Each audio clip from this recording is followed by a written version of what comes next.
ఆద్యంత లీలామృతం. భాగవత కథలు శ్రీల సూత గోస్వామి ద్వితీయ భాగం. ఇక సూత గోస్వామికి ఈ పురాణ కీర్తనం అనే దివ్యవరం ఎలా లభించిందో చూద్దాము. కౌరవ పాండవులు కురుక్షేత్ర రణరంగంలో యుద్ధానికి సన్నద్ధులవుతున్నారని తెలుసుకునిన బలరాముడు తీర్థయాత్ర నెపంతో ద్వారక నుండి బయలుదేరాడు. ప్రభాస తీర్థంలో స్నానం చేసి దేవతలు, ఋషులు, పితృదేవతలు, ఉన్నతులైన మానవులను ఆదరించిన తరువాత అతడు బ్రాహ్మణులతో కూడి సరస్వతీ తీరాన్ని దర్శించాడు. బిందు సరోవరము, త్రితకూపము, సుదర్శనము, విశాలము, బ్రహ్మతీర్థము, చక్రతీర్థము, గంగా యమునలను సందర్శించిన తరువాత అతడు నైమిసారణ్యానికి చేరుకున్నాడు. బలరాముడు అచటకు చేరుకోగానే ఋషులందరూ అతనిని ఆహ్వానించి ఆదరించి అర్చించారు. ఆ విధంగా తన పరివారంతో సహా పూజితుడైన బలరాముడు ఉన్నతాసనంపై కూర్చున్నాడు. కానీ వేదవ్యాసుని శిష్యుడైన రోమహర్షణుడు మాత్రం తనకు ఎటువంటి గౌరవాన్ని ఇవ్వకుండా ఆసనంలో కూర్చుని ఉండడం బలరామునికి కనిపించింది. ఆసనం నుండి లేవకుండా, కనీసం చేతులైనా జోడించకుండా తనకు అమర్యాద చూపించిన సూత వంశజునిపై బలరామునికి కోపం వచ్చింది. ఆగ్రహోద్రగ్గుడై బలరాముడు ఇలా అన్నాడు: విలోమ జాతికి చెందిన ఈ మూర్ఖుడు నా కన్నను, ఈ బ్రాహ్మణుల కన్నను ఉన్నతాసనముపై కూర్చుండెను కనుక నిక్కముగా వధార్హుడు. ఇతడు వ్యాసదేవుని శిష్యుడే కావచ్చును. అయినా ఆయన నుండి అనేకమైన శాస్త్రములను అధ్యయనం చేసి ఉండవచ్చును, పురాణ ఇతిహాసములను పూర్తిగా నేర్చి ఉండవచ్చును. కానీ అట్టి అధ్యయనంలో ఇతనిలో ఎటువంటి సలక్షణములను కలిగించలేదు. పైగా ఇతని శాస్త్రాధ్యయనం నటుని అధ్యయనం వలె ఉన్నది. మనస్సును జయింపలేని ఇతడు తనను పండితునిగా భావించుచున్నాడు. ధర్మపరులమని చెప్పుకొనిడి అధర్మవర్తనులను వధించడానికే నేను అవతరించాను. రోమహర్షణుని తప్పిదాన్ని ఉపేక్షించడానికి బలరాముడు సిద్ధపడలేదు. పరమ ధార్మికులమని చెప్పుకొనుచు కనీసం భగవంతుని ఆదరించనట్టి కుహనా వ్యక్తులను నశింపచేయడానికే దేవదేవుడు అవతరిస్తాడు. బలరాముడు అధర్మపరులను వధించే కార్యక్రమాన్ని ఆపివేసినప్పటికీ ఒక కుశగ్రాసముతో తాకి రోమహర్షణుని వధించాడు. కేవలం కుశగ్రాసముతో తాకి రోమహర్షణుని వధించడం అనేది బలరాముని అద్భుత శక్తికి నిదర్శనం. అది చూసిన ఋషులందరూ హాహాకారాలు చేశారు. హే ప్రభు, నీవు గొప్ప అధర్మ కార్యాన్ని చేశావు.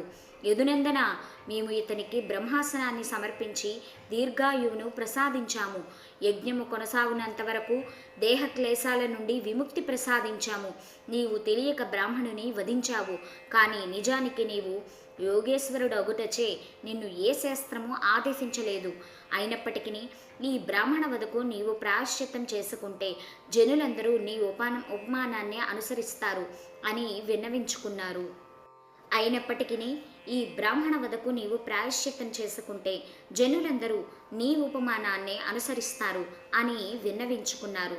అప్పుడు బలరాముడు వారి మాటలను మన్నించి, ఋషులారా, మీరు చెప్పినట్లుగానే ఈ వధకు ప్రాయశ్చిత్తం చేసుకుంటాను. కనుక తొలుత చేయవలసిన కార్యమేమిటో చెప్పండి. నా శక్తితో దీర్ఘాయువును, బలమును, ఇంద్రియ శక్తిని నేను కలుగు చేయగలను అని అన్నాడు.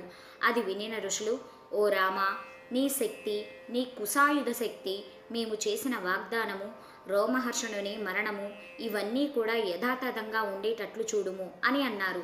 వారి మాటలను వినిన బలరాముడు, మనిషి తన పుత్రుని రూపంలో మళ్ళీ జన్మిస్తాడని వేదాలు చెబుతున్నాయి. కనుక రోమహర్షణ సుతిని పురాణవక్తగా చెయ్యండి.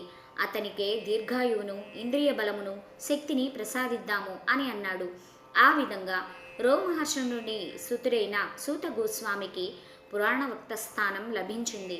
బలరాముని అనుగ్రహం వలన దీర్ఘాయువు, ఇంద్రియ పటుత్వము అన్నీ కూడా సూత గోస్వామికి లభించాయి. అటువంటి సూత గోస్వామిని ఆహ్వానించి నైమిసారణ్య ఋషులు ఉన్నతాసనం సమర్పించారు. వినమ్రంగా ప్రశ్నలు వేశారు. తమ హృదయంలో ఉన్నట్టు కృష్ణ భక్తిని వెల్లడి చేశారు. ఋషుల వినమ్రపూర్వకమైన ప్రశ్నలచే సంతుష్టుడైన సూతుడు వారికి కృతజ్ఞతలు తెలిపి సమాధానములను చెప్పడానికి ఉద్యుక్తుడై తొలుత సుఖదేవ గోస్వామిని కీర్తించాడు. అది అతనికి గురువుల పట్ల గల శ్రద్ధను తెలియచేస్తుంది. మహానుభావుల పట్ల అతనికి గల శ్రద్ధను అతని మాటలలోనే మనం తెలుసుకోవచ్చును. దివ్యమైనవి, పవిత్రములైనవి అయిన అనంతుని కథలను తమకు వినిపించమని సౌనకాదులు అర్థించినప్పుడు వారితో అతడు, ఋషులారా, విలోమ జాతిలో జన్మించినప్పటికీ జ్ఞానవంతులకు మహాత్ములను సేవించడం ద్వారా వారిని అనుసరించడం ద్వారా నేను ఈ జన్మలో ఉన్నతిని పొందాను. అటువంటి మహాత్ములతో కేవలం సంభాషించడం ద్వారానే హీన జన్మల వలన కలిగడి అయోగ్యతల నుండి మనిషి పరిశుద్ధుడవుతాడు అని అన్నాడు. సూతుడు బ్రాహ్మణ వంశమున జన్మింపలేదు. విలోమజాతి యందు జన్మించినప్పటికీ అతడు కృష్ణ సంబంధ విజ్ఞానమును సుఖదేవుడు, వ్యాసదేవుని వంటి మహనీయుల ద్వారా, ప్రామాణికుల ద్వారా నేర్చియున్నాడు. ఆ విధంగా అతడు పరమ యోగ్యుడు కాబట్టే నైమిసారణ్య ఋషులు అతని నుండి భాగవతం వినాలనుకున్నారు. కృష్ణ సంబంధ విజ్ఞానాన్ని ప్రామాణికుల నుండి వినాలి. తరువాత దానిని అతడు ప్రామాణికంగా ప్రచారం చేస్తే మరింత యోగ్యతను పొందుతాడు. సూత గోస్వామి ఈ రెండిటినీ చేయడం వలననే హీన జన్మ వలన కలిగిన అయోగ్యతల నుండి, మనోక్లేశాల నుండి నిశ్చయంగా ముక్తుడయ్యాడు.